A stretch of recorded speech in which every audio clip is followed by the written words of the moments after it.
내려서 팔릴 만할 정도까지 내리면 시장 논리가 경쟁하는 이런 관계보다 훨씬 싸다는 소리잖아요. 근데 그렇게까지 가격을 내리면 누가 힘들까요? 이게 실은 올바른 서비스 제공이 좀 안 될 겁니다. 스스로도 이게 통입되지 않는 그런 마진 구조가 될 것 같아요. 그러나 중요한 거는 결국 합당할 만한 가격의 제품이라는 전제 하에 손님들이 그 가격에 걸맞는 명분이 필요하다.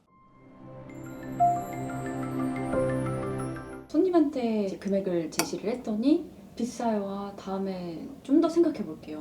다음에 구매할게요. 그러면 이때 내려야 되나요? 어떻게 해야 될까요? 내려서 팔릴 만할 정도까지 내리면 시장 논리가 경쟁하는 이런 관계보다 훨씬 싸다는 소리잖아요. 근데 그렇게까지 가격을 내리면 누가 힘들까요? 이게 실은 올바른 서비스 제공이 좀 안 될 겁니다. 피부샷 가갖고 일반적으로 한 10만 원 하고 제대로 한 2시간에서 15만 원, 20만 원 받는 걸 티켓으로 끊어가지고 10회 뭐 해서 좀 할인해준다. 근데 그거를 반값 60, 70% 할인 피부 제대로 해주고 싶을까요? 올 때마다 이게 얼마냐 그러고서 이게 힘들 것 같은데 스스로도 이게 통입되지 않는 그런 마진 구조가 될 것 같아요. 물건이면 더더욱 그렇고 적자 보면서까지 팔 수 없으니까 가격을 내려서 팔릴 만하면 모르겠는데 내려서 안 팔릴 확률이 더 크긴 하거든요. 현재 가격에 뒷받침 되는 여러 요소가 없지 않나라는 생각이 좀 들어요. 갑자기 100원짜리를 200원, 300원, 1000원 올렸다. 뭐 이건 좀 이상하잖아요. 그럼 내려야지. 그런 거는 왜 1000원인지에 대한 이유도 없어. 그냥 1000원이요. 똑같은 거 딴 데서 100원인데 이거는 문제인데 정말 1000원 값어치를 해. 이게 전달이 안 되는 겁니다. 그럼 여러 가지 방식이 있겠죠. 직관적으로 드러날 수 있게끔 꾸며주고 이해하게끔 해준다거나 저한테 보면 이걸 말로 설명을 잘 할 수도 있는 거죠. 스스로 이게 왜 그 돈값을 하는지를 깨닫게끔 대개의 경우는 여의치 않죠. 뭐 멘트도 제대로 배워야 되고 그런 걸로 알 수 있게끔 고객 스스로가 공부를 하면서 돈값 하는구나라고 하는 걸 느껴야 되잖아요. 그 개념이 됐을 때 아마 구매가 일어나지 않을까. 뭐 예를 들어 보면 전자칠판 예전에 구매하려고 알아보던 때가 있었는데 그때 한 1000만 원 정도 하더라고요. 아니 무슨 칠판을 1000만 원에 주고 써야 되지? 그냥 테레비 하나 이렇게 있는 거 갖다 놓으면 그거 얼마 안 하는데? 전자칠판이 뭐 그렇게 좋은 건가? 그런 생각이 들더라고요.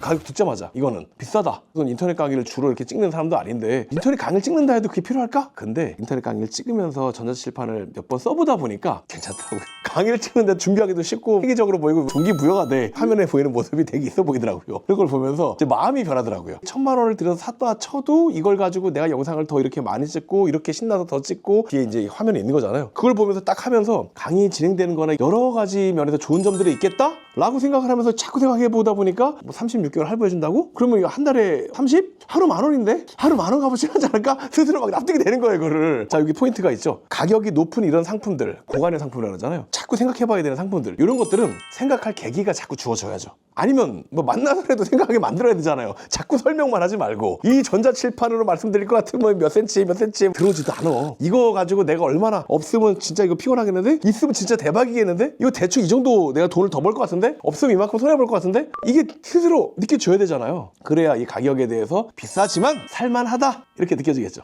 그런 생각의 계기를 만들어주는 거 필요할 것 같다. 근데 지금 뭐 질문하신 케이스가 갑자기 가격을 택도 없이 올린 건지 원래 그 가격이었는데 안 팔린다는 거죠. 단가가 높아가지고 뭐 이런 거에 따라서 해결책은 좀 다를 것 같긴 해요. 케이스 바이 케이스니까. 그러나 중요한 거는 결국 합당할 만한 가격의 제품이라는 전제 하에 손님들이 그 가격에 걸맞는 명분이 필요하다. 근데 그 명분의 최고는 스스로 생각하기에 말이 된다라고 여겨지면 그 주위에 그 누구래도 반대로 해도 나는 내가 산다. 이게 됩니다. 그 생각의 계기. 다시 되돌아볼 수 있게끔 만들 만한 게 중요합니다. 고가의 상품이라고 하면은 안마 의자라고 하면은 이 정도의 금액이라고는 알고 있지만 400이야.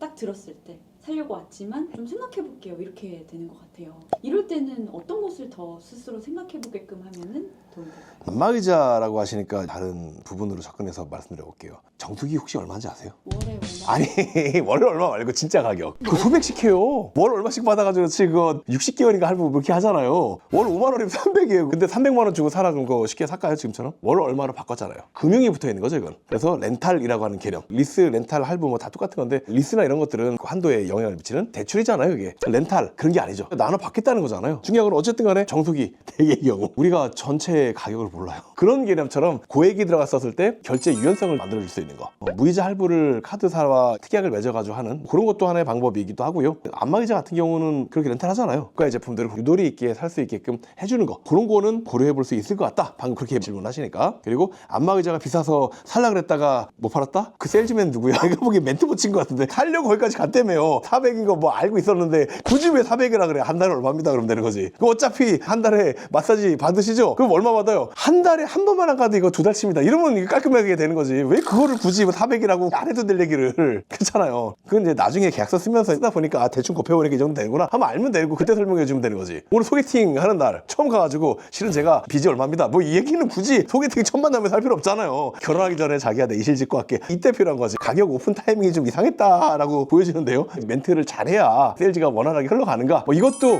큰 영향을 있습니다. 왜냐면 아무리 마케팅 잘하고 제품에 대한 거 가다듬어도 미드필더가 공을 올려줘도 앞에서 골잡이가 빵 차야 되는데 헛발질하면 어떡할 거예요. 그런 맥락처럼 멘트도 중요합니다. 아무리 온라인 세상이 되었다 쳐도 아직까지는 그 맥락이 뭐 온라인의 상세 페이지도 마찬가지고 영업에 관련된 마인드 이게 있어야 되잖아요. 특히나 이런 단가가 높은 상품들을 취급할 땐 더더욱 중요하다. 나중에 또 자세하게 다룰게요. 이건 비싸서 등을 돌렸어요. 그런 사람을 다시 돌아올 수 있게 충성 고객이 될 수 있게 손님으로 만든 비법. 아니 소개팅을 나갔는데 첫인상이 이제 완전 구렸어. 머리도 안 감고 나가고 그냥 냄새나. 얘는 아니다 싶었는데 뭘 어떻게 자꾸 돌려요 이거를. 그만큼 비용이 더 든다.